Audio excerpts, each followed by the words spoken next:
आदाब दोस्तों, एक और बेहतरीन सवाल के साथ हाजिर हूँ। इस सवाल की हैसियत अच्छी है, इसे भी परीक्षा में शामिल किया गया था। हमने उस सवाल को पुनः यहाँ पे लिखा हुआ है। आइए हम इसे हल करते हैं। बुडमास के बारे में हमने आपको बताया है कि अगर कहीं ब्रैकेट है तो हम ब्रैकेट को हल करेंगे, लेकिन यहाँ आप देख रहे हैं कि यहाँ पे एक नहीं तीन तीन ब्रैकेट्स हैं। तो सबसे पहले हम यहाँ छोटे ब्रैकेट्स को हल करेंगे, उसके बाद हम मझले ब्रैकेट को हल करेंगे, फिर हम आखिर में बड़ा ब्रैकेट हल करेंगे। अगर आपको ब्रैकेट हल करना सीखना है तो इस वीडियो को बिना स्किप किए पूरा देखिएगा, इंशाल्लाह आपको समझ में आएगा। तो चलिए हम इसे हल करते हैं। तो सबसे पहले हमने आपको बताया है कि हम छोटा ब्रैकेट हल करेंगे, तो उसके पहले जितने भी ब्रैकेट चिन्ह और संख्याएं लिखी हुई हैं उन सभी को उतार लीजिए। जैसे 7/2 माइनस बड़ा ब्रैकेट 3 का 7/4 फिर भाग मझले ब्रैकेट में देखिएगा। यहाँ पे आप देख रहे हैं कि जो भाज्य है वो कम है और जो भाजक है वो ज़्यादा है। हमने बताया है कि ऐसी परिस्थिति कभी हो तो आप इसे भिन्न में लिख लेंगे, यानी आप लिखेंगे इसे 2/5, ब्रैकेट को हटा दीजिए अब, इंटू, यहाँ पर भी वही हाल है तो यहाँ पर भी लिख लीजिए 25/8 भाग, यहाँ पर भी आप लिख लेंगे 5/2। मझला ब्रैकेट बंद कर लीजिए और बड़ा ब्रैकेट बंद कर लीजिए। अब हम मझले ब्रैकेट में जो भी संख्याएं लिखी हुई हैं और जो भी चिन्ह हैं इन सभी को हम हल करेंगे। तो मझले ब्रैकेट में आप देख रहे हैं कि यहाँ भाग है और यहाँ गुणा है, तो सबसे पहले हम भाग को हल करेंगे, फिर हम गुणा करेंगे। उसके पहले जितने भी पद लिखे हुए हैं और ब्रैकेट लिखे हुए हैं उन सभी को लिख लीजिए, यानी 7/2 ऋण ब्रैकेट के अंदर 3 का 7/4 भाग। अब यहाँ देखिए मझले ब्रैकेट के अंदर क्या क्या होने वाला है। 2/5 जैसा है वैसा ही लिख लीजिए, गुणे 25/8 वैसा ही लिख लीजिए जैसा है।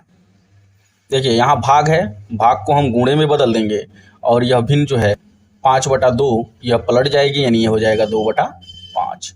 मझले ब्रैकेट को बंद कर लीजिए, बड़ा ब्रैकेट भी बंद कर लीजिए। अब आगे हम चलते हैं। अभी हमने इसमें भाग को किया है, अब हम आगे चलेंगे फिर मझले ब्रैकेट की तरफ, यानी इसके अंदर जो भी कैलकुलेशंस हैं उसको हल करेंगे। तो उसके पहले 7/2 माइनस ब्रैकेट 3 का 7/4 भाग। अब देखिए इसके अंदर जो भी है इसका कैलकुलेशन हम करते हैं, तो देखेंगे यहाँ पे 5×25 हो जाएगा, 2 एकम 2, 2 चौको 8 हो जाएगा, 5 से ये 5 कैंसिल हो जाएगा, 2 एकम 2 और 2 दूना 4 हो जाएगा। यानी यहाँ पे सब कुछ कट गया, बचा क्या, ऊपर से 1 बचा और नीचे से यहाँ 2 बचा, यानी हो गया कितना 1/2। बड़ा ब्रैकेट बंद कर लिया, मजला खत्म हो गया। अब हम क्या करते हैं, यह जो बड़ा ब्रैकेट है इसको हल करते हैं। इसमें आप देख रहे हैं कि इसमें एक का है और 2 भाग है, तो सबसे पहले हम का को हल करेंगे फिर हम भाग करेंगे। तो उसके पहले 7/2 माइनस, अब देखिएगा इस ब्रैकेट को लिख लीजिए अभी, क्योंकि इसके अंदर के सभी चिन्ह एक साथ हल नहीं किए जा सकते, इसलिए हम इसको इस्तेमाल करेंगे अभी।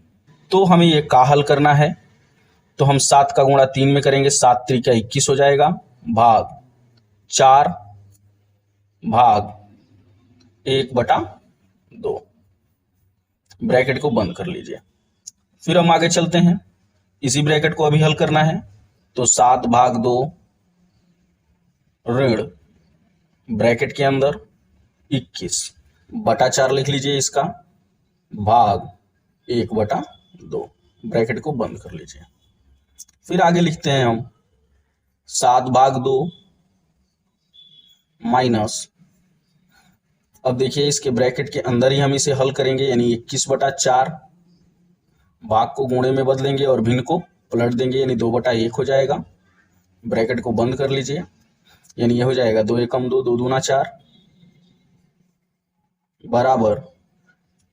अब यहां से बचा कितना, ऊपर से 21 बचा और नीचे से 2 मिला है, यानी ये हो गया 7/2 ऋण 21/2। अब यहां पर भी भाग है, तो पहले हम इस भाग को हल करेंगे, यानी ये हो जाएगा 7/2 ऋण 21/2 दोनों के हर समान है और बीच में ऋण का चिन्ह है, तो अंश को हम घटा लेते हैं। तो आप देखेंगे कि यहाँ 21 जो है ये माइनस में है, ये घटेगा किसमें से, 7 में से, यानी प्लस वाले में से ये माइनस वाला घटेगा, तो जो भी बचेगा वो माइनस में बचेगा। तो 21 घट गया 7 में से, ऐसे समझिए कि 21 रुपया कर्ज था, आपने 7 रुपया पे किया, तो 14 रुपया और कर्ज देना आपका बच गया, बटा इन दोनों में से एक लिख लेंगे, यानी यहाँ हमको मिलेगा माइनस में 14/2। अब हम यहाँ कैंसिल कर लेंगे, 2 एकम 2, 2 सत्ते 14, तो जब ये 14 माइनस में था तो यह 7 भी माइनस में होगा, तो ये मिलेगा आपको माइनस में 7। ये आपका आंसर है और ऑप्शन नंबर बी सही है। मुझे उम्मीद है कि इस वीडियो को भी आप भरपूर लाइक और शेयर करेंगे। आपके प्यार भरे कमेंट का बेहद शुक्रिया। आज के लिए इतना ही, फिर मिलेंगे अगली वीडियो में, तब तक के लिए जय हिंद।